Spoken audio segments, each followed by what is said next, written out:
Hi guys, I got my period yesterday, so I am having a lot of pain. നാട്ടിൽ നിന്ന് ഇങ്ങോട്ട് വന്നിട്ട് ഇവിടെ മഴയൊന്നും അങ്ങനെ പെയ്തിട്ടുണ്ടായിരുന്നില്ല. പക്ഷേ ഇന്ന് എന്താണെന്നറിയില്ല, പ്രതീക്ഷിക്കാണ്ട് പെട്ടെന്നൊരു മഴ പെയ്ത് പുറത്തേക്കൊക്കെ നോക്കിയിരിക്കാൻ വേണ്ടിയിട്ട് നല്ല രസമുണ്ടായിരുന്നു. ഇപ്പം എൻ്റെ റൂമിൻ്റെ കോലം ഇത് ഇങ്ങനെയാണുള്ളത്. എനിക്ക് പീരീഡ്സ് ആവുന്ന ടൈമിലെല്ലാം ഇങ്ങനെ വീട്ടിൽ പോകണമെന്ന് ഇങ്ങനെ തോന്നും. വീട്ടിലാണെങ്കിൽ അച്ഛമ്മയും അമ്മയും എല്ലാവരും ഉണ്ടാവും. ഒരിങ്ങനെ വേദന കൊണ്ട് ഇങ്ങനെ ഞാൻ കരയുമ്പോൾ എന്താ വേണ്ടതെന്ന് ചോദിച്ചിട്ട് എപ്പോൾ എൻ്റെ അടുത്ത് തന്നെ ഉണ്ടാവും.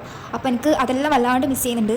വീട്ടിൽ നിന്ന് കൊണ്ടുവന്നിട്ടുള്ള അച്ചാറൊക്കെയാണ് ഇതുള്ളതുകൊണ്ട് ഇപ്പം അത്യാവശ്യം ഫുഡൊക്കെ കഴിച്ച് പോകുന്നുണ്ട്. ഇനിയിപ്പോൾ ഇത് തീരുമ്പോൾ പിന്നെയും പഴയതുപോലെ തന്നെയാവും. ഇങ്ങനത്തെ സാധനങ്ങളൊക്കെ നമുക്ക് കബോർഡിൻ്റെ അകത്തേക്ക് കയറ്റി വെക്കാം.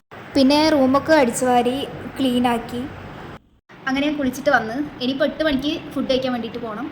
ഓക്കെ, ഞാൻ കാണിച്ചു തരാം. ഞാനും കൃപയും കൂടെ മെസ്സിലേക്ക് പോയി. പുറത്തൊക്കെ നല്ല മഴ പെയ്തത് കാണാൻ വേണ്ടിയിട്ട് തന്നെ ഉണ്ടായിരുന്നു. പിന്നെ ഞങ്ങൾ റൂമിലേക്ക് ഇരുന്ന് ഒരുമിച്ച് ഫുഡൊക്കെ കഴിച്ച് പിന്നെ ഞാനിരുന്ന് കൗൺസിലിങ്ങിൻ്റെ നോട്ടൊക്കെ എഴുതി. അപ്പോൾ ഇന്നേക്ക് ഇത്രയേ ഉള്ളൂ. ബായ്.